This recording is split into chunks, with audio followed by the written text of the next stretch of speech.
ओम शांति। 11/2/2025 के साकार अनमोल धारणा युक्त ईश्वरीय महावाक्य हैं। मीठे बच्चे, तुम्हें भगवान पढ़ाते हैं। तुम्हारे पास है ज्ञान रतन। इन्हीं रत्नों का धंधा तुम्हें करना है। तुम यहाँ ज्ञान सीखते हो, भक्ति नहीं।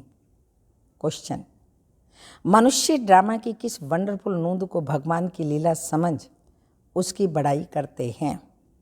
आंसर: जो जिसमें भावना रखते हैं उन्हें उसका साक्षात्कार हो जाता है, तो समझते हैं ये भगवान ने साक्षात्कार कराया। लेकिन होता तो सब ड्रामा अनुसार है।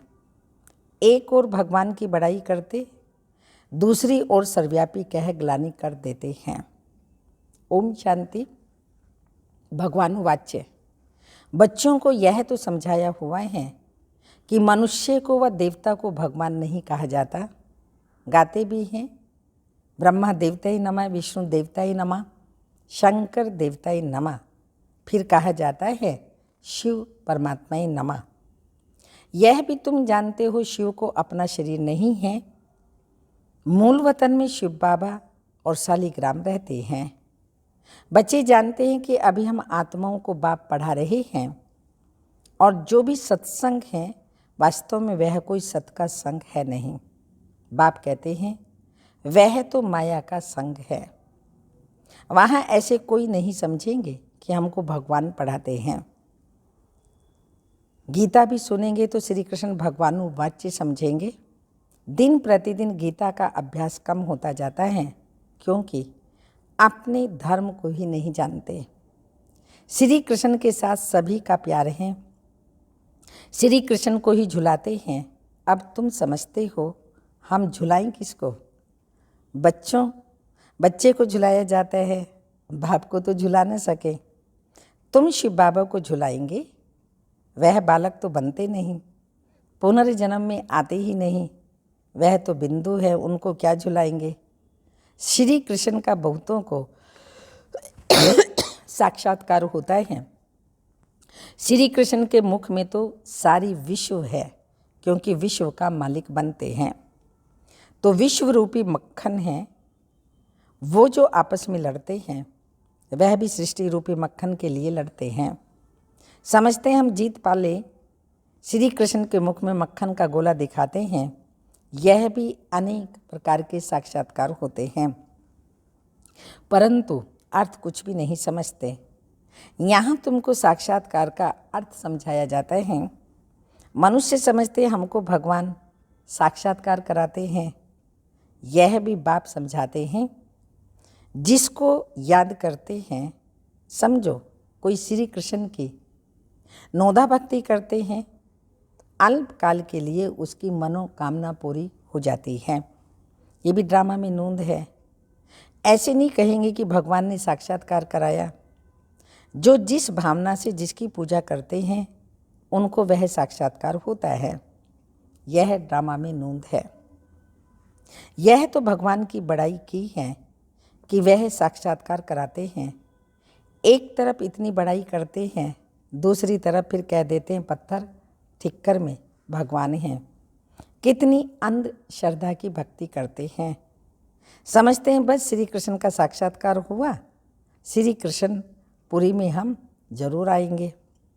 परंतु श्री कृष्ण आए कहाँ से? यह सब राज बाप तुम बच्चों को अब समझाते हैं। श्री कृष्ण पुरी की स्थापना हो रही है। यह कंसपुरी, कंस, अकासुर, बकासुर, कुंभकर्ण, रावण, यह सब असुरों के नाम हैं। शास्त्रों में क्या क्या बैठ लिखा है यह भी समझाना है। गुरु दो प्रकार के हैं। एक है भक्ति मार्ग के गुरु, वो भक्ति ही सिखलाते हैं। वह बाप तो है ही ज्ञान का सागर। इनको सतगुरु कहा जाता है। यह कभी भी भक्ति नहीं सिखलाते, ज्ञान ही सिखलाते हैं। मनुष्य तो भक्ति में कितना खुश होते हैं, झांझ बजाते हैं। बनारस में तुम देखेंगे सब देवताओं के मंदिर बना दिए हैं। यह सब भक्ति मार्ग की दुकानदारी है, भक्ति का धंधा। तुम बच्चों का धंधा है ज्ञान रत्नों का। इनको भी व्यापार कहा जाता है। बाप भी रत्नों का व्यापारी है ना। तुम समझते हो यह रत्न कौन से हैं? इन बातों को समझेंगे वही जिन्होंने जिन्होंने कल्प पहले समझा है, दूसरे समझेंगे ही नहीं। जो भी बड़े बड़े हैं वो पिछाड़ी में आकर समझेंगे। कन्वर्ट भी तो हुए हैं ना, और धर्मों में कन्वर्ट भी तो हुए हैं ना। एक राजा जनक की कथा सुनाते हैं। जनक फिर अनुजनक बना। जैसे कोई का नाम श्री कृष्ण है तो कहेंगे तुम अनुदैवी श्री कृष्ण बनेंगे। कहाँ वह सर्वगुण संपन्न श्री कृष्ण और कहाँ यह है। कोई का लक्ष्मी नाम और कोई का लक्ष्मी नाम है और इन लक्ष्मी नारायण के आगे जाकर महिमा गाते हैं। यह थोड़ी समझती हैं इसमें और हमारे में कोई फ़र्क हुआ है। अभी तुम बच्चों को नॉलेज मिली है ये सृष्टि चक्र कैसे फिरता है। तुम ही 84 जन्म लेंगे। यह चक्र अनेक बार फिरता आया है, कभी बंद नहीं हो सकता। तुम इस नाटक के अंदर एक्टर्स हो। मनुष्य इतना जरूर समझते हैं कि हम इस नाटक में पार्ट बजाने आए हैं, बाकी ड्रामा के आदि मध्य अंत को नहीं जानते। तुम बच्चे जानते हो हम आत्माओं के रहने का स्थान परे ते परे हैं। वहाँ सूर्य चांद की भी रोशनी नहीं है। ये सब समझने वाले बच्चे ही अक्सर करके साधारण गरीब बनते हैं, क्योंकि भारत ही सबसे साहूकार था, अब भारत ही सबसे गरीब बना है। सारा खेल भारत पर है। भारत जैसा पावन खंड और कोई होता नहीं। पावन दुनिया में पावन खंड होता है और कोई खंड वहाँ होता ही नहीं। तो बाबा ने समझाया सारी दुनिया एक बेहद का आइलैंड है। जैसे लंका टापू है, दिखाते हैं रावण लंका में रहता था। अभी तुम समझते हो रावण का राज्य तो सारी बेहद की लंका पर है। ये सारी सृष्टि समुद्र पर खड़ी है, ये टापू हैं, इस पर रावण का राज्य है। यहाँ सब सीताएं रावण की जेल में हैं। उन्होंने तो हद की कथाएं बना दी हैं। यह सारी बेहद की बात है। बेहद का नाटक है, उसमें ही फिर छोटे छोटे नाटक बैठ बनाए हैं।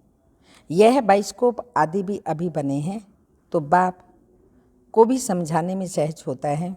बेहद का सारा ड्रामा तुम बच्चों की बुद्धि में है। मूल वतन सूक्ष्म वतन और किसी की बुद्धि में हो ना सके। तुम जानते हो हम आत्माएं मूल वतन की रहवासी हैं, देवताएं हैं सूक्ष्म वतनवासी। उनको फरिश्ता भी कहते हैं। वहाँ हड्डी मांस का पिंजरा होता नहीं। यह सूक्ष्म वतन का पार्ट भी थोड़े समय के लिए है। अभी तुम आते जाते हो, फिर कभी नहीं जाएंगे। तुम आत्माएं जब मूल वतन में थी और मूल वतन से जब आती हो तो वाया सूक्ष्म वतन में आती हो, सीधी आती हो। अभी वाया सूक्ष्म वतन जाती हो। परम धाम से आत्माएं जब सतयुग में आती हैं तो बाबा कहते सिद्धि आ जाती हैं। वाया सूक्ष्म वतन नहीं, लेकिन अभी परम धाम में जाते हैं तो वाया सूक्ष्म वतन से जाते हैं, क्योंकि सूक्ष्म वतन केवल एक संगम युग पर ही होता है और किसी युग में सूक्ष्म वतन नहीं होता। अभी सूक्ष्म वतन का पार्ट है। ये सब राज बच्चों को समझाते हैं। बाप जानते हैं हम आत्माओं को समझा रहे हैं। साधु संत आदि कोई भी इन बातों को नहीं जानते। वह कभी ऐसी बातें कर ना सकें। बाप ही बच्चों से बात करते हैं। ऑर्गन्स बिगड़ तो बात भी ना कर सकें। कहते हैं मैं इस शरीर का आधार ले तुम बच्चों को पढ़ाता हूँ। तुम बच्चों की दृष्टि बाप की तरफ चली जाती है। ये सब नई बातें हैं। निराकार बाप, उनका नाम है शिव बाबा। तुम आत्माओं का नाम तो आत्मा ही हैं। तुम्हारे शरीर के नाम बदलते हैं। मनुष्य कहते हैं परमात्मा नाम रूप से न्यारा है, परंतु नाम तो शिव कहते हैं ना। शिव की पूजा भी करते हैं, समझते एक हैं और करते दूसरा हैं। अभी तुम बाप के नाम रूप देश काल को भी समझ गए हो। तुम जानते हो कोई भी चीज़ नाम रूप के बिगर हो नहीं सकती। ये बड़ी सूक्ष्म समझने की बात है। तो बाप समझाते हैं, गायन भी है सेकंड में जीवन मुक्ति, अर्थात मनुष्य नर से नारायण बन सकते हैं। जबकि बाप हेमनली गॉडफादर है, हम उनके बच्चे बने हैं, तो भी स्वर्ग के मालिक ठहरे, परंतु यह भी समझते नहीं हैं। बाप कहते हैं, बच्चे तुम्हारी ऑब्जेक्ट यह है, नर से नारायण बनना, राजयोग है ना।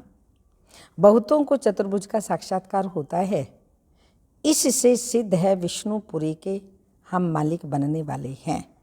तुमको मालूम है स्वर्ग में भी लक्ष्मी नारायण के तख्त के पिछाड़ी विष्णु का चित्र रखते हैं, अर्थात विष्णुपुरी में इन्हों का राज्य है। यह लक्ष्मी नारायण विष्णुपुरी के मालिक हैं, वह है कृष्णपुरी और यह है कंसपुरी। ड्रामा अनुसार यह भी नाम रखे हुए हैं। तो बाप समझाते हैं, मेरा रूप बहुत सूक्ष्म है, कोई भी जान नहीं सकते।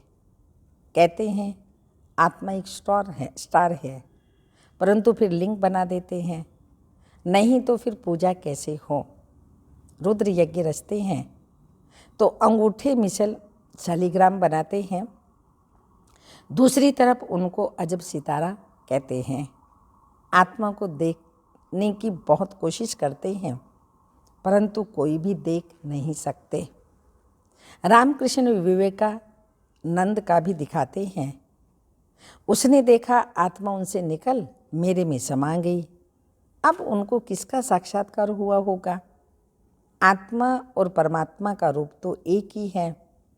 बिंदी देखा, समझते कुछ भी नहीं।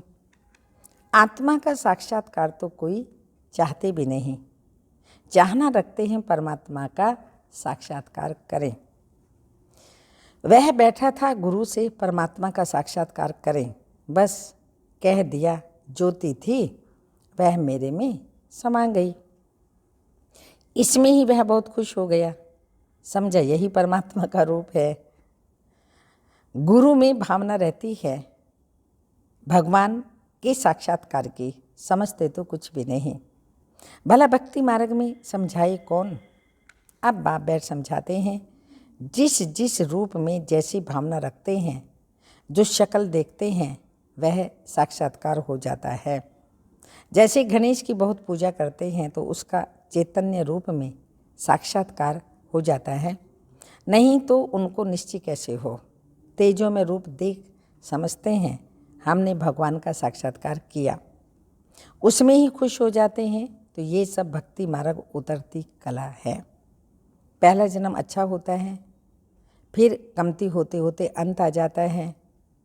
बच्चे ही इन बातों को समझते हैं, जिनको कल्प पहले ज्ञान समझाया है उनको ही अब समझा रहे हैं। कल्प पहले वाले ही आएंगे, बाकी औरों का तो धर्म ही अलग है। तो बाप समझाते हैं, एक एक चित्र में भगवानों वाच्य लिख दो। बड़ा युक्ति से समझाना होता है, भगवानों वाच्य है ना। यादव कौरव और पांडव क्या करत भाई, उसका यह चित्र है। पूछो तुम बताओ, अपने बाप को जानते हो? नहीं जानते हो तो गोया बाप से प्रीत नहीं है ना, तो विपरीत बुद्धि ठहरे। बाप से प्रीत नहीं तो विनाश हो जाएंगे। प्रीत बुद्धि विजयंती सत्य में जयते, इनका अर्थ भी ठीक है। बाप की याद ही नहीं तो विजय पा नहीं सकते।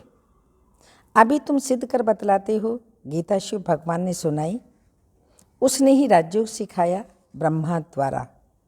यह तो श्री कृष्ण भगवान की गीता समझकर कसम उठाते हैं। उनसे पूछना चाहिए, श्री कृष्ण को हाजिर नाजिर जानना चाहिए व भगवान को। कहते हैं ईश्वर को हाजिर नाजिर जान, सच बोलो। रोला हो गया ना तो कसम भी झूठा हो जाता है। सर्विस करने वाले बच्चों को गुप्त नशा रहना चाहिए। नशे से समझाएंगे तो सफलता भी होगी। तुम्हारी ये पढ़ाई भी गुप्त है, पढ़ाने वाला भी गुप्त है। तुम जानते हो हम नई दुनिया में जाकर यह बनेंगे लक्ष्मी नारायण, नई दुनिया स्थापन होती है महाभारत लड़ाई के बाद।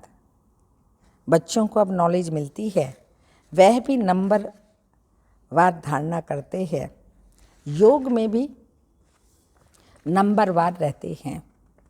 यह भी जांच रखनी चाहिए हम कितना याद में रहते हैं। बाप कहते हैं यह अभी तुम्हारा पुरुषार्थ भविष्य 21 जन्मों के लिए हो जाएगा।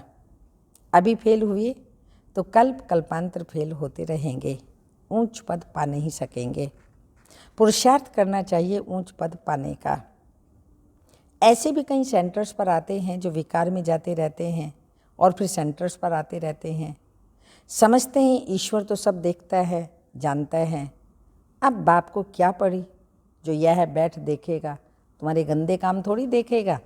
भगवान ये सब नहीं देखता है। तुम झूठ बोलेंगे, विकर्म करेंगे तो अपना ही नुकसान करेंगे, ये तो तुम ही समझते हो। काला मुंह करता हूँ तो ऊंच पद पा नहीं सकूँगा। सो बाप ने जाना तो भी बात तो एक ही हुई ना, उनको क्या दरकार पड़ी। अपनी दिल खानी चाहिए। मैं ऐसा कर्म करने से दुर्गति को पाऊंगा, बाबा क्यों बताए। हाँ, ड्रामा में है तो बतलाते भी हैं। बाबा से छिपाना गोया अपनी सत्यानाश करना। पावन बनने के लिए बाप को याद करना है। तुमको यही फूलना रहना चाहिए कि हम अच्छी रीति पढ़कर ऊंच पद पाएं। कोई मरा व जिया उनका फूलना नहीं, फूलना फिक्र रखना है कि बाप से वर्षा कैसे लेवें, तो किसको भी थोड़े में समझाना है।